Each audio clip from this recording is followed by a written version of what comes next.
ஆண்டாள் திருவடிகளே சரணம். கறவைகள் பின் சென்று காணம் சேர்ந்தும்போம் அறிவொன்றுமில்லாத ஆயக்குலத்து ஒந்தன்னை இரவை பெருந்தன புண்ணியம் யாமுடையோம் குறவொன்றுமில்லாத கோவிந்தா முந்தன்னோடுறவே நமக்கு இங்கொழிக்க வழியாது அறியாத பிள்ளைகளோம் அம்மினால் முந்தன்னை சிறுபேர் எழுத்தனவும் சீரியருளாதே இரவாணி தாராய் పరయలోర్ ఎంపావాయ్.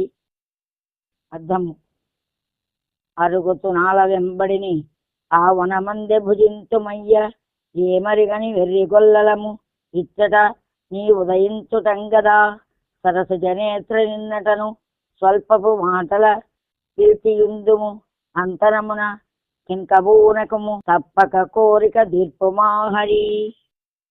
భావము: మేము ఆవుల వెంబడి తిరుగుతూ ఆ అడవి అందే భోజనము చేయడము ఏమియనో తెలియని గొల్లవారము.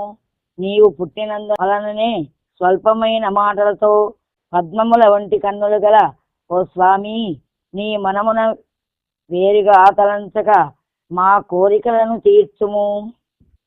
శుభం.